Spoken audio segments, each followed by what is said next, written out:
2019년 겨울 동유럽 프라하 시내 눈발이 흩날리는 어두운 골목길에서 미나는 숨을 죽이고 있었어요. 검은 코트를 입은 그녀의 눈빛은 고양이처럼 날카로웠습니다. 이어폰 너머로 들려오는 준호의 목소리가 그녀의 긴장을 조금씩 풀어주었어요. 미나야, 타깃이 3층 사무실에 있어. 경비원 2명이 1층에서 대기 중이고.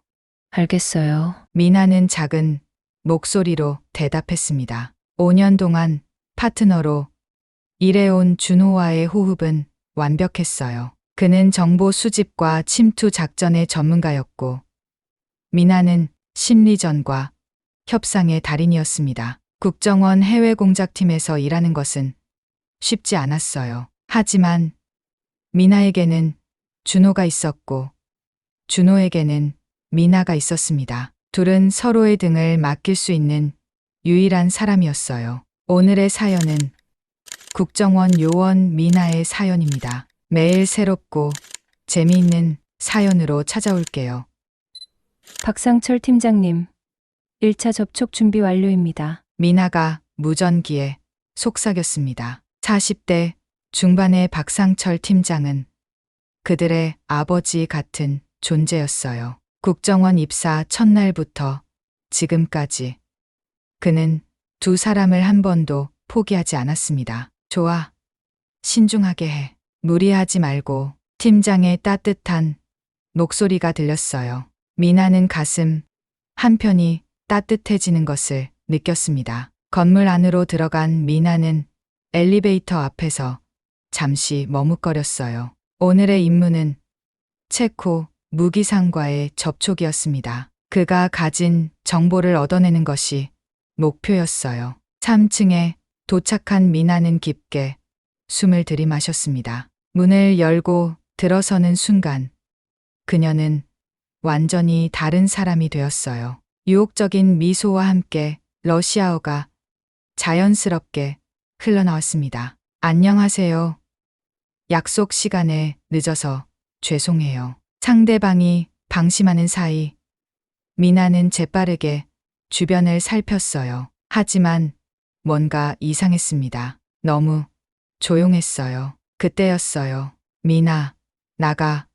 지금 당장. 준호의 다급한 목소리가 이어폰으로 터져 나왔습니다. 하지만 이미 늦었어요. 사무실 문이 쾅 하고 열리면서 무장한 남자들이 들어왔습니다. 함정이었어요. 미나의 심장이 미친 듯이 뛰기 시작했습니다. 손끝이 차갑게 식어갔어요. 하지만 그녀는 당황하지 않았습니다. 5년간의 훈련이 몸에 배어 있었거든요. 잘못 들어온 것 같네요. 실례했습니다. 미나가 침착하게 말하며 뒤로 물러섰어요. 하지만 남자들은 그녀를 놓아줄 생각이 없었습니다. 바로 그때 창문이 깨지는 소리와 함께 준호가 밧줄을 타고 들어왔어요. 그의 얼굴은 분노로 일그러져 있었습니다. 미나한테서 손대에 준호의 목소리는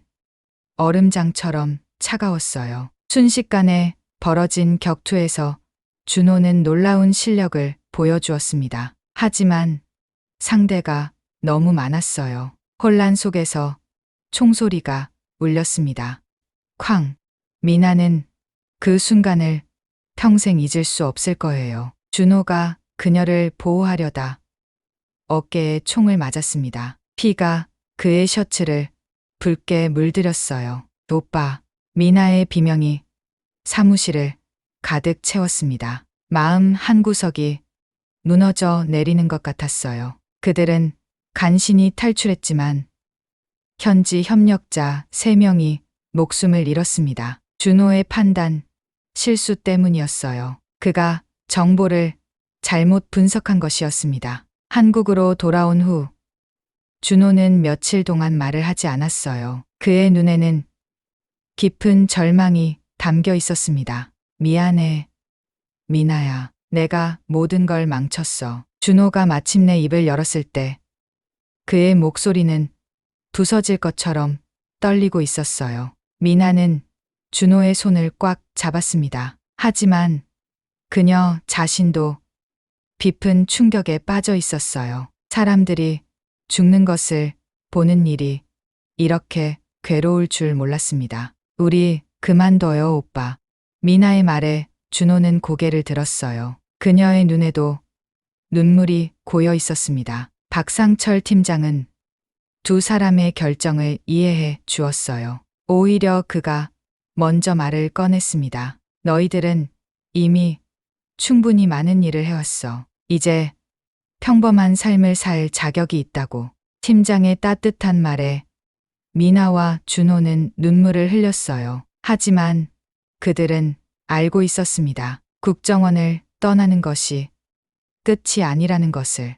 새로운 신분을 준비하며 두 사람은 서로 다른 길을 걷기로 했어요. 함께 있으면 과거가 자꾸 떠오를 것 같았거든요. 마지막 밤, 미나는 준호에게 말했습니다. 언젠가 다시 만나면 그땐 정말 행복했으면 좋겠어요. 나도 그래. 준호의 대답은 간단했지만 그 안에는 수많은 감정이 담겨 있었어요. 다음 날 아침, 미나가 눈을 떴을 때 준호는 이미 떠난 후였습니다. 침대 맡에는 작은 편지 한 장만 남아 있었어요. 고마웠어. 미나야, 건강하게 살아. 미나는 그 편지를 가슴에 꽉 안고 울었습니다. 제 안에서 뭔가가 툭 하고 끊어지는 것 같았어요. 그렇게 두 사람의 새로운 인생이 시작되었습니다. 3년 후 2022년 봄, 미나는 아침 햇살에 눈을 떴어요. 서울 외곽에 있는 작은 아동보호소, 따뜻한 집의 직원 숙소는 소박했지만 평온했습니다. 벽에 걸린 아이들, 그림이 그녀의 하루를 시작해 주었어요. 세면대 앞 거울 속 자신을 바라보며 미나는 쓸쓸한 미소를 지었습니다. 예전의 날카로운 눈빛은 사라지고 이제는 부드러움이 자리 잡았어요. 하지만 가끔 악몽에서 깨어날 때면 여전히 그때의 총소리가 귓가에 맴돌았습니다. 미나 선생님, 빨리 와요. 복도에서 들려오는 아이들의 목소리에 미나의 얼굴이 밝아졌어요. 이곳에서 보낸 3년이 그녀를 조금씩 치유해 주고 있었습니다. 네, 지금 갈게요. 식당에서는 12명의 아이들이 아침을 먹고 있었어요. 학대받고 버려진 아이들이었지만 이곳에서만큼은 모두가 가족이었습니다. 선생님, 어제 악몽 꿨어요. 8살 소희가 작은 목소리로 말했어요. 미나는 소희 옆에 앉으며 그녀의 손을 부드럽게 잡았습니다. 어떤 꿈이었는지 말해줄 수 있어? 미나의 목소리는 마법처럼 따뜻했어요. 국정원 시절 심리전 기술이 이제는 상처받은 아이들을 치유하는 도구가 되었습니다. 소희는 조심스럽게 자신의 꿈을 이야기했어요. 미나는 끝까지 들어주었습니다. 아이의 마음속 상처가 어디에 있는지 정확히 파악할 수 있었어요. 점심시간이 되자 미나는 상담실로 향했습니다. 오늘은 새로 온 아이와의 첫 만남이 있었어요. 10살 진우는 한 달 전 이곳에 왔지만 아직 마음을 열지 않고 있었습니다. 진우야, 오늘은 어때? 괜찮아요. 아이의 대답은 늘 똑같았어요. 하지만 미나는 포기하지 않았습니다. 그녀는 알고 있었어요. 상처받은 마음을 치유하는 데는 시간이 필요하다는 것을. 그날 저녁, 미나는 창가에 앉아 준호를 생각했습니다. 그가 지금 어디서 뭘 하고 있을까요? 행복하게 살고 있을까요? 가슴 한편이 아려왔어요. 같은 시간, 서울 강남의 한 고급 오피스텔. 준호는 김준호라는 새 이름으로 청룡파 간부 회의에 참석하고 있었어요. 검은 정장을 입은 그의 모습은 3년 전과 완전히 달랐습니다. 냉정한 표정 뒤로 깊은 피로가 스며나왔어요. 김 형님, 이번 일은 어떻게 처리할까요? 부하 직원이 조심스럽게 물었습니다. 준호는 서류를 넘기며 차분하게 대답했어요. 폭력은 최후의 수단이야. 먼저 협상으로 해결해 보자고. 조직원들은 고개를 끄덕였어요. 준호는 청룡파에서 두뇌파로 통했습니다. 국정원에서 배운 정보, 분석 능력과 전략적 사고가 조직에서 빛을 발했거든요. 하지만 준호의 마음은 편하지 않았어요. 매일 밤 악몽이 그를 괴롭혔습니다. 프라하에서 죽은 세 사람의 얼굴이 자꾸 떠올랐어요. 회의가 끝나고 혼자 남은 준호는 책상 서랍을 열었습니다. 그 안에는 미나와 함께 찍은 사진 한 장이 숨겨져 있었어요. 미나야, 넌 잘 살고 있니? 준호의 목소리는 공허한 사무실에 작게 울렸습니다. 다음 날 오후, 미나는 새로 온 후원자를 만나기 위해 사무실에서 기다리고 있었어요. 장성훈이라는 이름의 30대 남성이었습니다. 대기업 3세라는 소개를 받았어요. 안녕하세요. 장성훈입니다. 문을 열고 들어온 남자는 값비싼 수트를 입고 있었어요. 하지만 그의 눈빛에는 뭔가 불편한 게 있었습니다. 미나는 순간 마음이 움츠러들었어요. 반갑습니다. 상담사 이미나입니다. 아이들을 도와주고 싶어서 왔어요. 특히 어린 여자아이들에게 관심이 많거든요. 장성훈의 말에 미나는 이상한 느낌을 받았습니다. 뭔가 석연치 않았어요. 하지만 후원자이니까 정중하게 대했습니다. 감사합니다. 아이들이 많이 좋아할 거예요. 며칠 후 소희가 평소와 달리 어두운 표정을 짓고 있었어요. 미나는 조심스럽게 다가갔습니다. 소희야, 무슨 일 있어? 선생님, 그 아저씨가. 소희의 목소리가 떨렸어요. 미나의 가슴이 철렁 내려앉았습니다. 어떤 아저씨? 후원해 주는 아저씨가 이상한 짓을 하려고 해요. 그 순간 미나의 온몸에 소름이 돋았어요. 국정원에서 단련된 직감이 경고음을 울렸습니다. 소희야, 자세히 말해줄 수 있어? 소희는 눈물을 흘리며 자신이 겪은 일을 털어놓았어요. 미나는 주먹을 꽉 쥐었습니다. 손톱이 손바닥에 박힐 정도였어요. 제 안에서 뭔가가 뜨겁게 끓어오르는 것 같았습니다. 그날 밤 미나는 잠들 수 없었어요. 소희의 떨리는 목소리가 계속 귓가에 맴돌았습니다. 이런 상황에서 준호가 있다면 어떻게 했을까요? 오빠, 지금 당신이 여기 있었으면 좋겠어요. 미나는 베개에 얼굴을 묻고 울었습니다. 한편 준호도 잠들지 못하고 있었어요. 최근 들어 조직 일이 점점 더 거슬렸습니다. 무고한 사람들을 괴롭히는 일이 늘어나고 있었거든요. 이게 내가 원했던 삶인가? 준호는 창밖을 바라보며 중얼거렸어요. 어디선가 미나도 자신을 생각하고 있을까요? 두 사람은 서로 다른 곳에서 같은 밤하늘을 바라보고 있었습니다. 그들은 몰랐어요. 곧 운명이 다시 한번 그들을 이어줄 거라는 것을.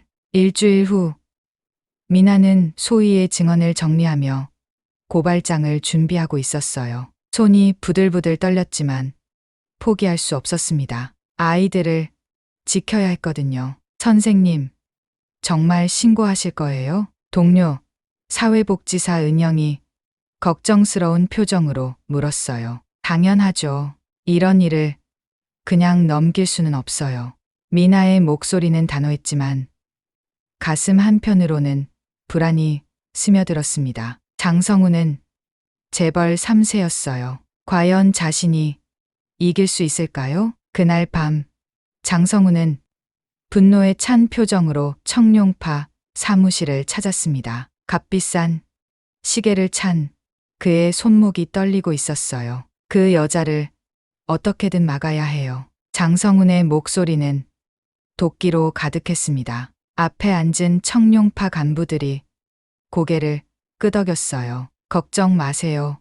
장 사장님, 우리가 알아서 처리하겠습니다. 조직의 2인자가 비웃으며 대답했어요. 그때 회의실 문이 열리며 준호가 들어왔습니다. 늦어서 죄송합니다. 준호는 자연스럽게 자리에 앉았어요. 하지만 장성훈을 보는 순간 뭔가 불편한 느낌이 들었습니다. 그의 눈빛이 너무 차가웠거든요. 김 형님, 이 일 맡아주세요. 2인자가 아동보호소에 대한 자료를 건네주었어요. 준호는 서류를 받아들며 내용을 훑어봤습니다. 그 순간 준호의 심장이 멎을 뻔했어요. 따뜻한 집, 아동보호소, 상담사 이미나. 준호의 손이 서류를 쥔 채 굳어버렸습니다. 세상이 돌아가는 것 같았어요.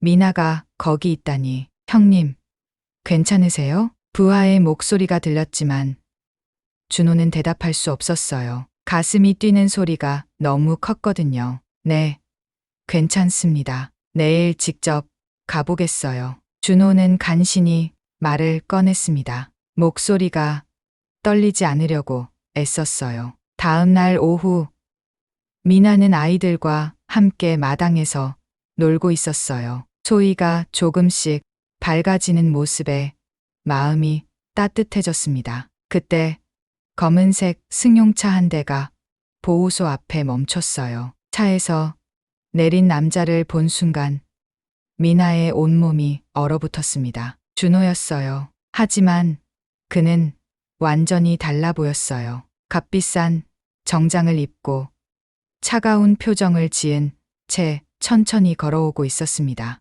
미나의 다리에 힘이 풀렸어요. 3년 만에 보는 그의 모습이 너무 낯설었습니다. 아이들아, 먼저 들어가 있어. 미나는 떨리는 목소리로 말했어요. 아이들이 실내로 들어간 후 그녀는 준호와 마주 섰습니다. 오랜만이네요. 준호의 목소리는 공식적이고 차가웠어요. 하지만 미나는 알 수 있었습니다. 그의 눈 깊숙한 곳에서 떨리고 있는 감정을. 정말 오빠예요? 미나의 목소리가 가늘게 떨렸어요. 눈물이 금세 차올랐습니다. 준호는 고개를 돌렸어요. 미나의 눈물을 볼 수 없었거든요. 사업상 온 거예요. 개인적인 이야기는 하지 맙시다. 그 말에 미나의 가슴이 철렁 내려앉았어요. 제 안에서 뭔가가 툭 하고 끊어지는 것 같았습니다. 사업상이라니 오빠가 무슨 일을 하시는 건가요? 아동보호소에서 문제를 일으키지 말라고 경고하러 왔어요. 준호의 말은 비수처럼 미나의 가슴을 찔렀어요. 그녀는 한 걸음 뒤로 물러났습니다. 설마 오빠가 장성훈 편이라는 거예요? 준호는 대답하지 않았어요. 하지만 그의 침묵이 모든 걸 말해주었습니다. 미나의 눈에서 눈물이 주르륵 흘러내렸어요.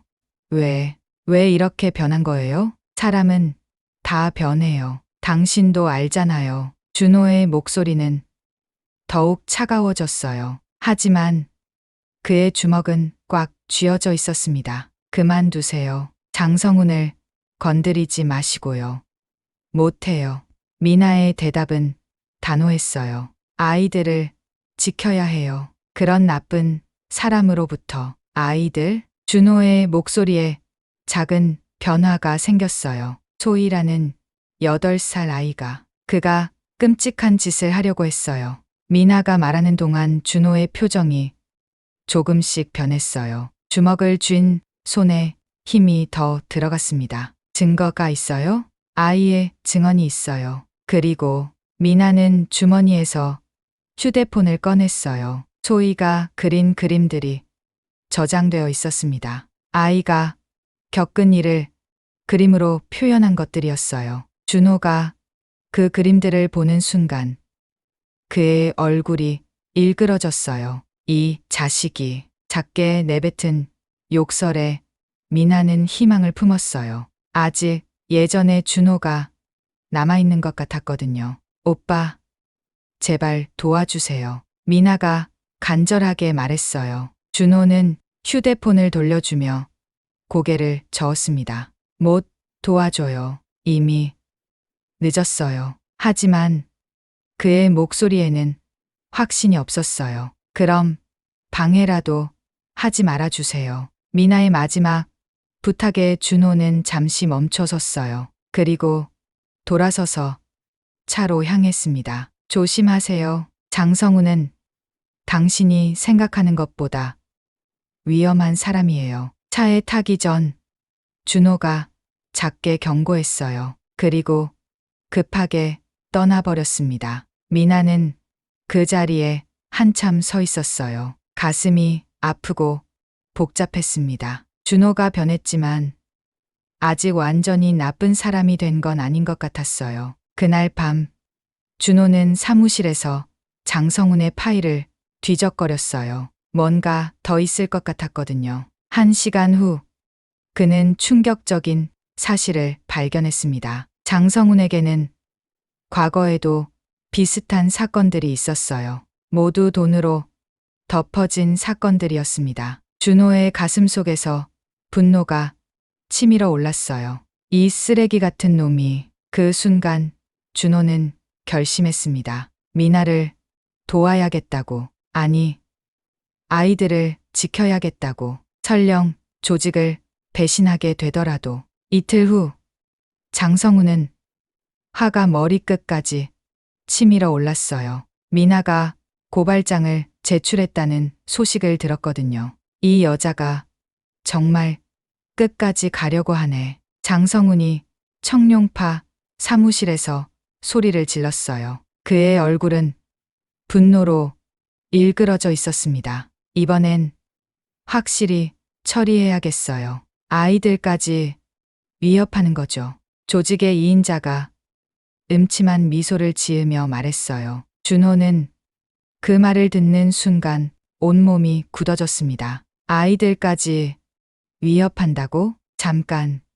아이들은 왜 끌어들여요? 준호가 조심스럽게 물었어요. 하지만 장성우는 이미 이성을 잃은 상태였습니다. 그 여자가 아이들 때문에 나를 고발한 거잖아요. 그럼 그 아이들을 없애버리면 되는 거 아닌가요? 준호의 혈관에 찬 기운이 돌았어요. 가슴 속에서 뭔가가 터져 나오는 것 같았습니다. 그건 너무 위험한 일이에요. 위험하든 말든 내가 돈을 내는 거 아닌가요? 장성훈이 책상을 주먹으로 내리쳤어요. 준호는 더 이상 참을 수 없었지만 일단 표면적으로는 동의하는 척했습니다. 그날 밤 준호는 혼자 남아 장성훈의 모든 파일을 뒤졌어요. 손이 떨렸지만 멈출 수 없었습니다. 2시간 후 그는 끔찍한 진실을 발견했습니다. 지난 5년간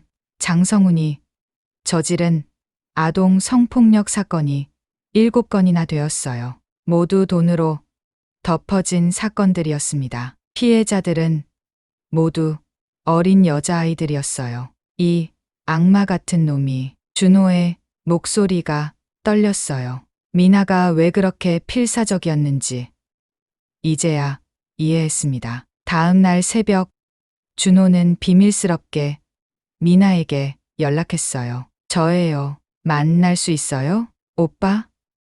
지금 몇 시인데요? 미나의 목소리에는 놀라움과 경계심이 섞여 있었어요. 중요한 얘기가 있어요. 아이들을 위해서라도. 1시간 후 두 사람은 한적한 공원에서 만났어요. 새벽 공기가 차가웠지만 준호의 마음은 더 차가웠습니다. 이걸 보세요. 준호가 파일을 건네주었어요. 미나가 내용을 보는 동안 그녀의 얼굴이 점점 창백해졌습니다. 이게 전부 진짜예요? 예.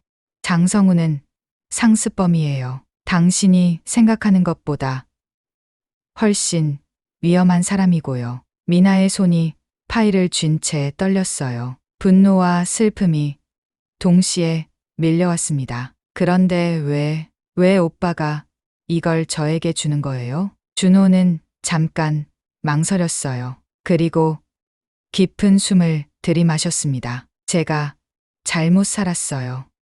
미나야. 오랜만에 들리는 다정한 목소리에 미나의 눈에 눈물이 고였어요. 오빠, 프라하에서 그 일이 있고 나서 저는 완전히 길을 잃었어요. 그래서 이런 일까지 하게 됐고요. 준호의 목소리가 떨렸어요. 3년 동안 숨겨둔 마음을 처음으로 털어놓는 것이었습니다. 하지만 당신을 다시 보고 그 아이들을 생각하니까 제 안에서 뭔가가 다시 살아나는 것 같아요. 미나는 조용히 들었어요. 그녀도 3년 동안 준호를 그리워했거든요. 오빠, 정말 도와줄 거예요? 예.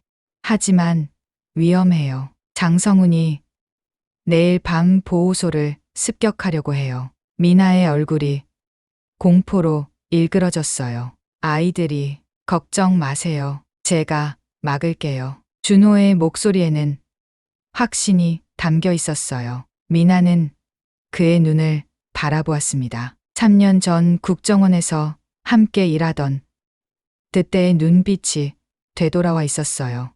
혹시 박상철 팀장님 연락처 아세요? 미나가 조심스럽게 물었어요. 왜요?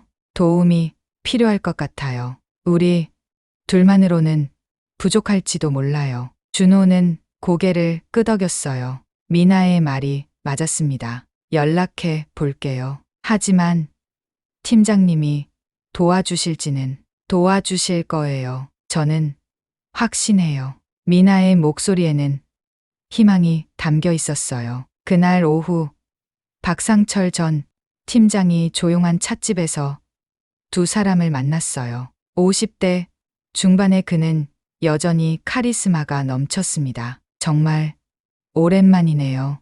너희들. 팀장의 따뜻한 목소리에 미나와 준호는 동시에 고개를 숙였어요. 죄송합니다.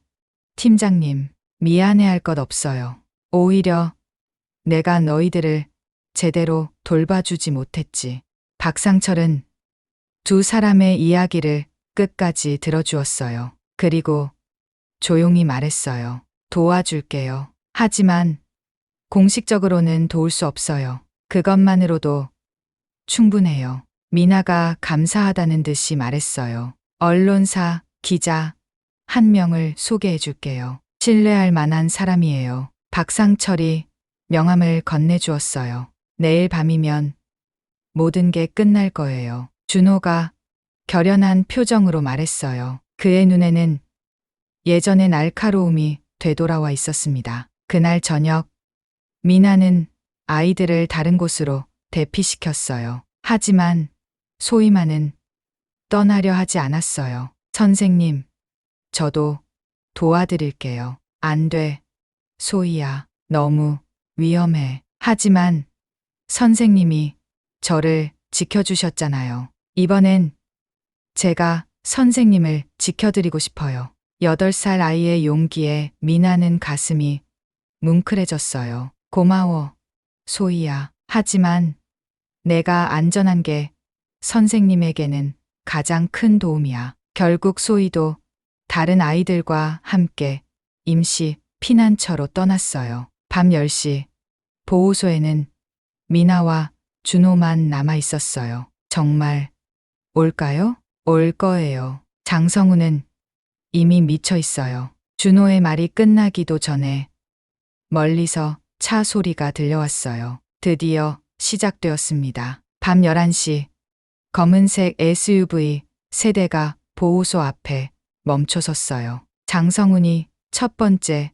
차에서 내렸습니다. 그의 얼굴은 분노로 일그러져 있었어요. 다 때려 부숴버려. 그 여자도 증인인 그 애도 모두.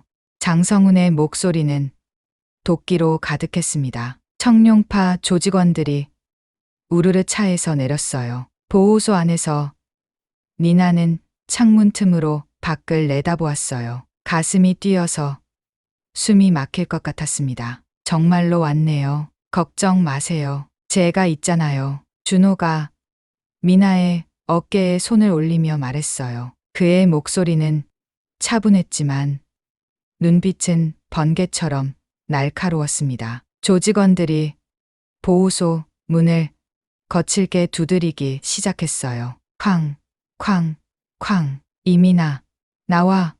숨어봤자 소용없어. 장성훈의 고함 소리가 밤 공기를 가르며 울려 퍼졌어요. 준호가 미나에게 신호를 보냈어요. 미나는 고개를 끄덕이고 휴대폰을 꺼냈습니다. 박상철 팀장이 소개해 준 기자에게 문자를 보냈어요. 지금 시작됐어요. 문이 부서지는 소리와 함께 조직원들이 들어왔어요. 하지만 준호는 이미 준비하고 있었습니다.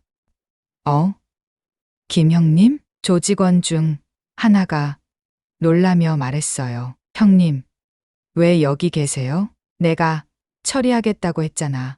준호의 목소리는 얼음처럼 차가웠어요. 하지만 그의 손은 이미 몰래 경찰에 신고 전화를 걸고 있었습니다. 장성훈이 보호소 안으로 들어왔어요. 그의 눈이 미나를 찾아 헤맸습니다. 이민아, 어디 있어? 여기 있어요. 미나가 복도 끝에서 나타났어요. 그녀의 목소리는 떨렸지만 표정은 단호했습니다. 당신 때문에 내 인생이 망가지고 있어. 장성훈이 미나에게 달려들었어요. 하지만 준호가 그 앞을 막아섰습니다. 그만하세요. 김 부장, 비켜.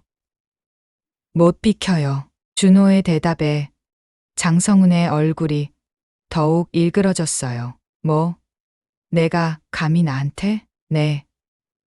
감히 막는 거예요. 그 순간 조직원들이 준호를 에워쌌어요. 하지만 준호는 전혀 당황하지 않았습니다. 국정원에서 받은 훈련이 온몸에 되살아나고 있었거든요. 첫 번째 조직원이 주먹을 날렸지만 준호는 가볍게 피했어요. 동시에 상대의 손목을 잡고 비틀어 바닥에 넘어뜨렸습니다. 두 번째, 세 번째 조직원이 동시에 달려들었어요. 준호의 몸이 바람처럼 움직였습니다. 왼손으로는 한 명의 주먹을 맞고 오른손으로는 다른 한 명의 목을 가격했어요. 미나도 가만히 있지 않았어요. 국정원 시절 받은 호신술 훈련을 기억해냈습니다. 한 조직원이 미나를 붙잡으려 했지만 그녀는 재빠르게 몸을 돌려 상대의 팔을 비틀었어요.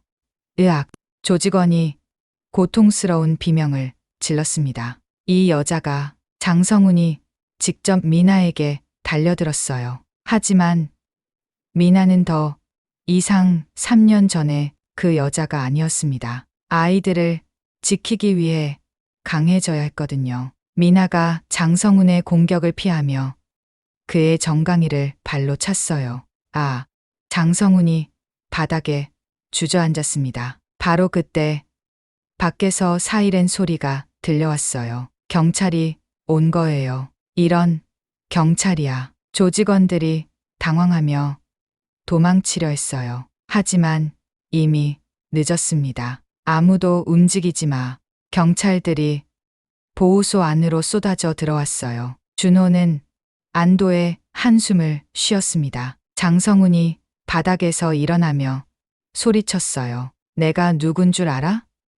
나는 장성훈이야. 하지만 경찰은 그의 말을 듣지 않았어요. 이미 모든 증거가 언론사에 전달된 상태였거든요. 장성훈, 아동 성폭력 혐의로 체포합니다. 수갑이 장성훈의 손목에 채워졌어요. 그의 얼굴이 창백해졌습니다. 이런 식으로 끝날 줄 알았어? 장성훈이 미나를 향해 도끼 어린 시선을 보냈어요. 하지만 미나는 더 이상 무섭지 않았습니다. 끝났어요. 당신의 모든 범죄가 세상에 알려질 거예요. 미나의 목소리는 확신에 차 있었어요. 그 순간 보호소 밖에서 아이들의 목소리가 들려왔어요. 선생님, 소희를 비롯한 아이들이 달려오고 있었어요. 미나는 아이들을 꽉 안았습니다. 다 끝났어. 이제 안전해. 눈물이 미나의 뺨을 타고 흘러내렸어요. 기쁨의 눈물이었습니다. 준호는 조용히 그 모습을 지켜보았어요. 가슴 한편이 따뜻해지는 것 같았습니다. 일주일 후 장성훈의 모든 범죄가 언론에 공개되었어요. 그는 15년형을 선고받았습니다. 청룡파도 완전히 해체되었어요. 미나는 보호소에서 아이들과 함께 뉴스를 보고 있었어요. 선생님, 우리가 이긴 거죠? 소희가 환한 미소를 지으며 물었어요. 그래, 우리가 이겼어. 미나도 웃었어요. 정말 오랜만에 짓는 진짜 웃음이었습니다. 그때 문이 열리며 준호가 들어왔어요. 하지만 그의 모습은 완전히 달라져 있었습니다. 정장 대신 편안한 옷을 입고 표정도 한결 부드러워져 있었어요. 안녕하세요, 아이들. 안녕하세요. 아이들이 준호에게 달려갔어요. 준호는 아이들을 따뜻하게 안아주었습니다. 미나야, 얘기 좀 할까? 두 사람은 마당으로 나갔어요. 저녁 노을이 하늘을 물들이고 있었습니다. 앞으로 뭐 할 거예요? 미나가 물었어요. 노숙자 도움센터를 만들려고 해요. 저처럼 길을 잃은 사람들을 도와주고 싶어서요. 준호의 목소리에는 희망이 담겨 있었어요. 좋은 일이네요. 미나야, 우리 다시 팀이 될까요? 준호의 제안에 미나는 잠깐 놀랐어요. 무슨 뜻이에요? 각자 다른 일을 하지만 서로 도우면서 살아가자는 뜻이에요. 예전처럼 등을 맡길 수 있는 동료로. 미나는 준호의 눈을 바라보았어요. 그 안에서 진심을 읽을 수 있었습니다. 좋아요. 다시 팀이 되어요. 두 사람은 서로 미소를 지었어요. 1년 후 미나는 희망 아동센터라는 더 큰 시설의 원장이 되었어요. 더 많은 아이들을 도울 수 있게 되었습니다. 준호는 새 출발의 집이라는 갱생 보호소를 운영하고 있었어요. 범죄자들이 다시 사회로 돌아갈 수 있도록 돕는 일이었습니다. 두 사람은 매주 한 번씩 만나서 서로의 일을 이야기했어요. 과거의 상처는 이제 그들을 더 강하게 만드는 힘이 되었습니다. 우리 잘 살고 있는 것 같아요. 미나가 말했어요. 그래요. 드디어 우리가 원하던 삶을 살고 있는 것 같아요. 준호도 동의했어요. 두 사람은 서로 다른 길을 걸었지만 이제는 같은 목표를 향해 나아가고 있었어요. 진정한 구원은 바로 이런 것이었습니다.